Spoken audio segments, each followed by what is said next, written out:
ఆంధ్రప్రదేశ్ ముఖ్యమంత్రి జగన్మోహన్ రెడ్డిపై గులకరాయితో దాడి చేసినటువంటి నిందితుల్ని 5గురిని సిసిఎస్ పోలీసులు ఈరోజు అదుపులోకి తీసుకొని విచారణ చేస్తున్న సందర్భంగా జగన్మోహన్ రెడ్డిపై రాయి విసిరిన సతీష్ కొన్ని సంచలనమైనటువంటి విషయాలను వెల్లడించాడని, వైసీపీ నాయకులు మేము ఆ బస్సు యాత్రకి వచ్చేందుకు మాకు 350 రూపాయలతో పాటుగా ఒక క్వార్టర్ బాటిల్ కూడా ఇస్తానని చెప్పి మమ్మల్ని నమ్మించి మోసం చేశారని, కేవలం క్వార్టర్ బాటిల్ మా చేతిలో పెట్టి వెళ్ళిపోయారని, ఆ కోపంతోనే నేను సీఎం జగన్మోహన్ రెడ్డి మీద గులకరాయితో దాడి చేశాను అంటూ సతీష్ చెప్పినట్లుగా కొన్ని వార్తలు ఇప్పుడు సోషల్ మీడియాలో చక్కర్లు కొడుతున్నటువంటి నేపథ్యంలో ఈ అంశానికి సంబంధించి మనతో మాట్లాడేందుకు ప్రముఖ రాజకీయ విశ్లేషకులు అంకమరావు గారు మనతో ఉన్నారు. సార్తో మాట్లాడదాం.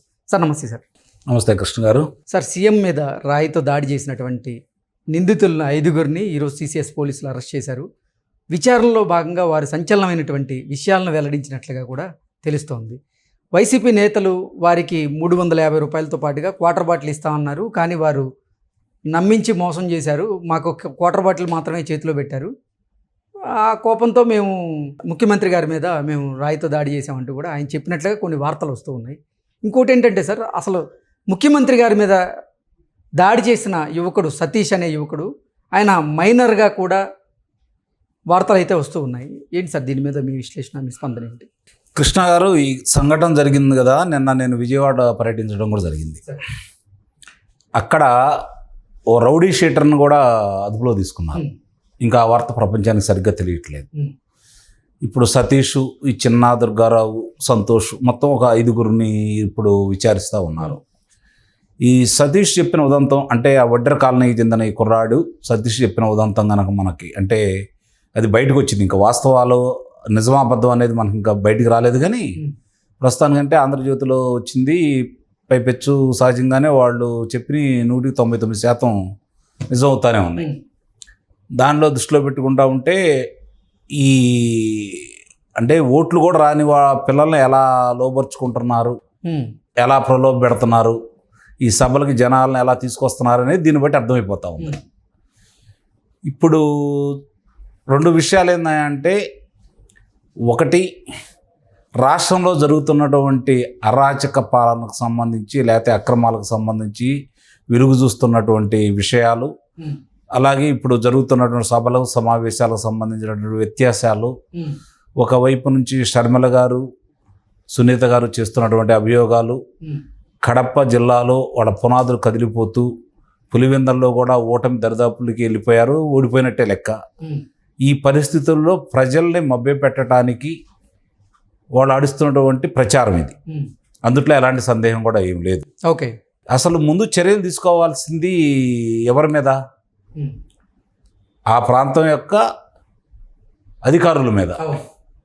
ఒక ఎస్పీజీ రక్షణ వలయంలో ఉన్నటువంటి ఒక ముఖ్యమంత్రి గారిని ఈరోజు ఆ ప్రాంత పర్యటన జరిగేటప్పుడు చూస్తూనే ఉన్నాము.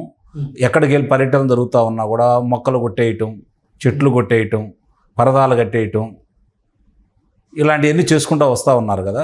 ఇప్పుడు ఆయన గత సభలో చాలా సభల్లో కూడా సిద్ధం సభల్లో ఆయన ర్యాంపు ఏర్పాటు చేశారు ప్రజల మధ్యకి వెళ్ళటానికి.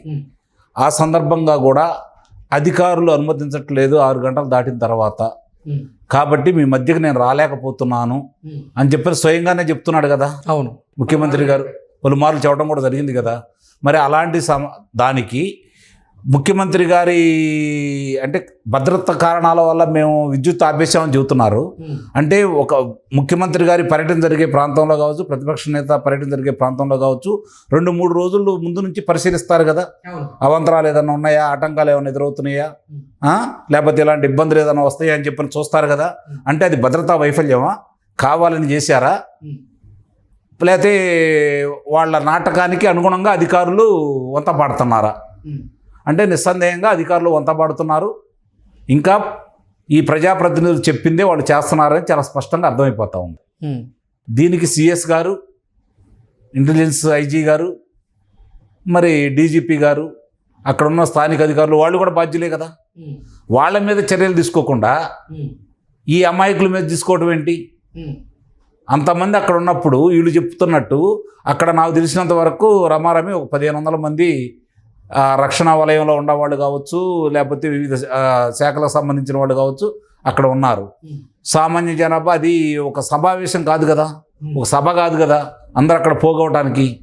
ఆయన వెళ్తూ ఉన్నారు, రహదారి వెంట వెళ్తూ ఉన్నారు కాబట్టి జనం చూస్తూ ఉంటారు. అతి తక్కువ మంది ఉంటారు.